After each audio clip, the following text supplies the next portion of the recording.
Ya.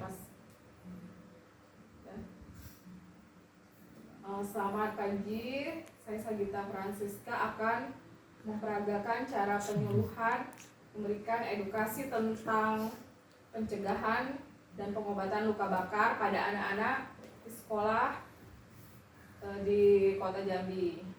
Pertama, saya memeriksa dulu alat-alat yang sudah saya siapkan, yaitu ada ini leaflet tentang luka bakar.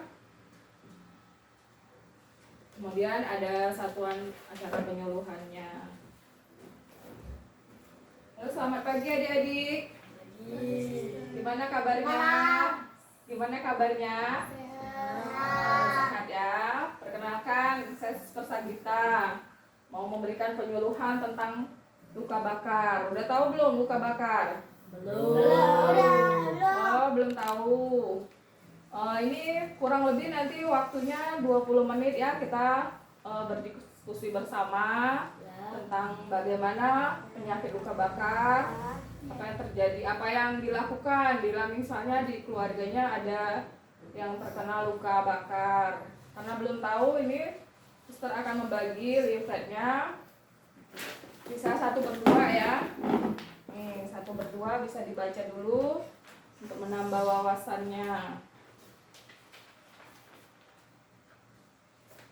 Kemudian tadi sudah belum ada yang tahu pengertian luka bakar itu apa ya?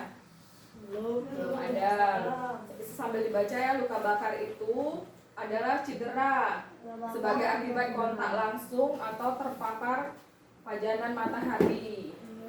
Ya, sudah ngerti? Ya. Ada beberapa penyebab luka bakar, yaitu luka bakar karena suhu yang tinggi. Misalnya ini ada ini kompor meledak atau kebakaran, jadi suhunya tinggi bisa menyebabkan luka bakar.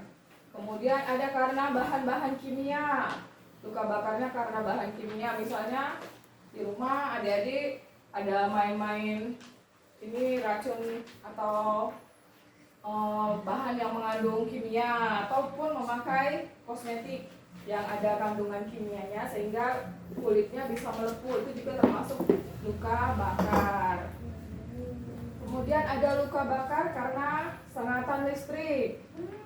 Siapa yang sambil main HP sambil ngecas? Ada nggak di antara adik-adik semua? Nah, itu bisa berbahaya juga ya. Kalau ada kabel yang terkelupas, itu bisa mengakibatkan luka bakar. Apalagi mainnya sambil ngompol. Kemudian ada karena radiasi atau misalnya terkena baterai yang sudah bocor seperti itu ya.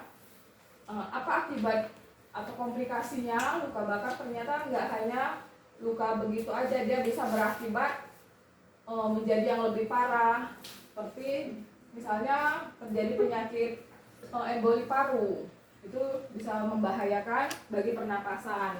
Kemudian dampak yang lain dari luka bakar apabila pasiennya mempunyai komorbid seperti penyakit diabetes, maka bisa beresiko untuk terjadi dekubitus.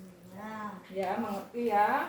Ya, mengerti. Kemudian bisa terjadi kerusakan pada paru-paru seperti yang dijelaskan tadi.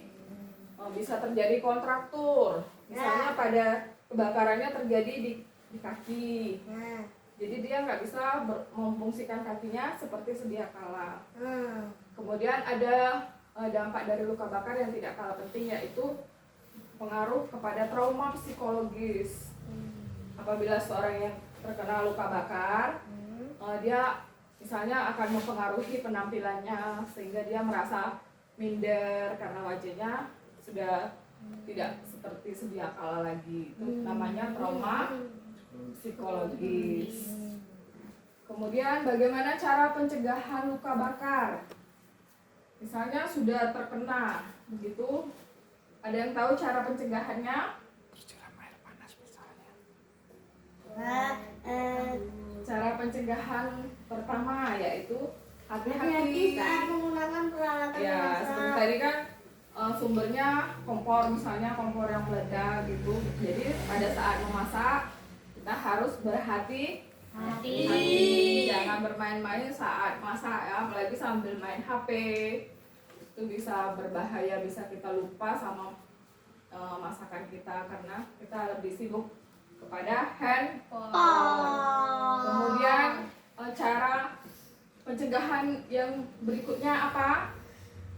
Jauhkan makanan dan minuman dari jangkauan anak-anak. yang panas ya. Panas dari jangkauan anak-anak. Ya, misalnya di rumah punya adik yang masih bayi, jauhkan dari kopi panas karena itu bisa berbahaya, bisa menyebabkan luka bakar. Termos. Kemudian simpan Simpan korek api. dan lilin Nah. di tempat yang aman. Korek api dan lilin jangan dibiarin sembarangan karena kalau anak-anak kecil dia tidak tahu, dikira main-mainan, dihidupi apinya sehingga terjadi kebakaran.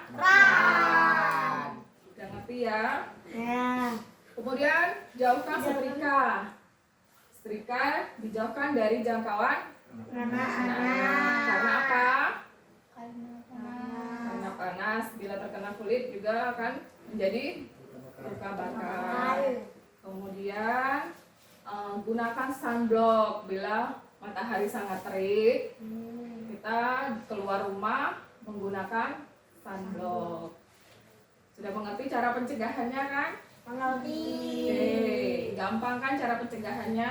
Gampang. Nah, itu tadi pencegahan itu kalau belum terjadi. Kalau sudah terjadi apa yang kita lakukan? Tidak tahu. Misalnya udah terlanjur kita sudah terlanjur kena luka bakar, langkah apa yang harus kita lakukan? Ada yang tahu? Pertolongan pertama pada luka bakar. Ya, pertolongan pertama pada luka bakar. Ada dua macam pengobatannya. Yang pertama secara medis dan yang kedua secara tradisional. Kalau secara medis ya kita melakukan debridement bedah. Kalau luka bakarnya sudah luas akan dilakukan operasi. Bisa pencangkokan kulit, bisa perawatan di IGD. Yang penting kalau sudah parah kita harus membawa ke IGD. Di situ bisa dilakukan penanganan.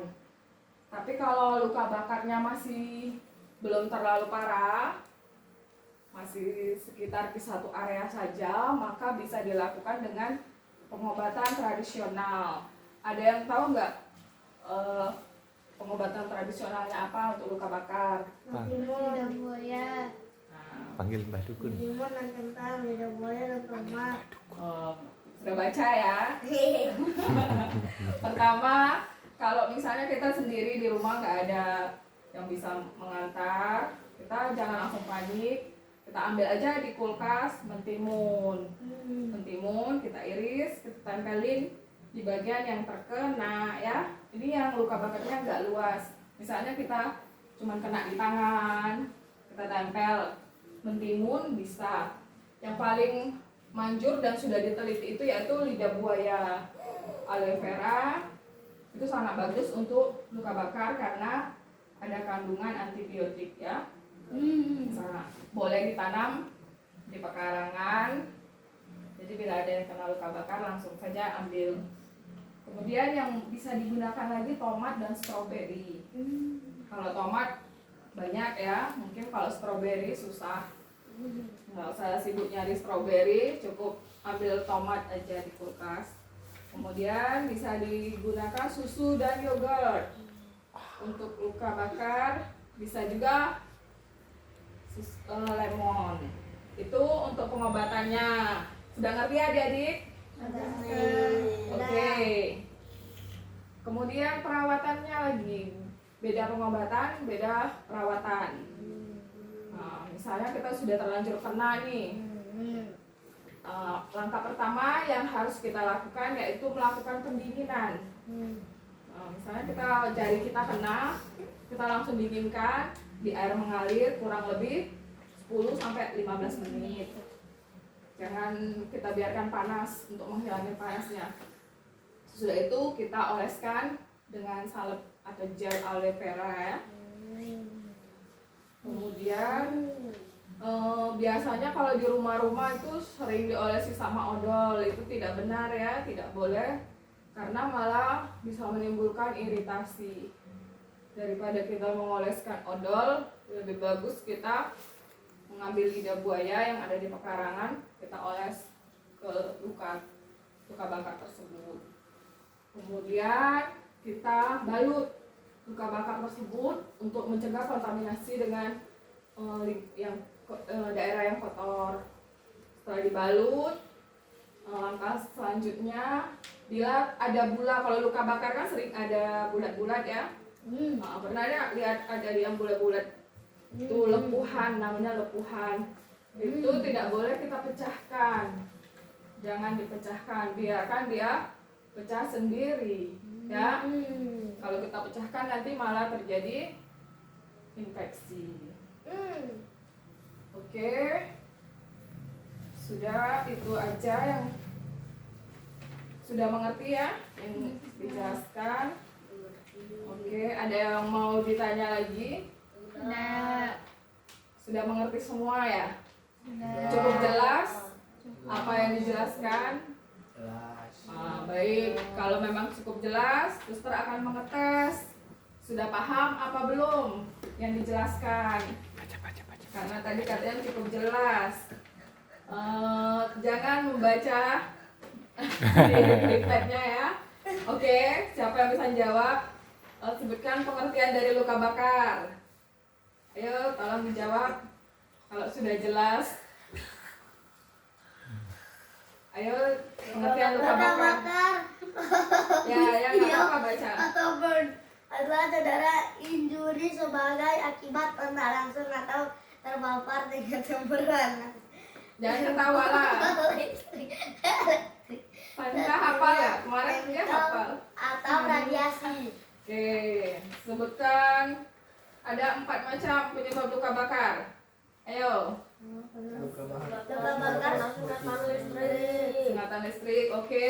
Luka bakar bahan kimia. Oke. Luka bakar suhu tinggi. Oke. Luka bakar radiasi. Oke, bagus. Berarti sudah mengerti. Nah, Nah, pertanyaan berikutnya, komplikasi dari luka bakar. Sebutkan minimal 3. Ayo, komplikasi luka bakar. dampak paru. Ayo, yang satu apa? Igi ingat kemarin? Komplikasi luka bakar. Dekubitus. Iya. Terus yang kedua komplikasinya. Kontraktur. Oke. Yang ketiga. Jangan ketawa. Yang ketiga komplikasinya. Yang ketiga kontraktor.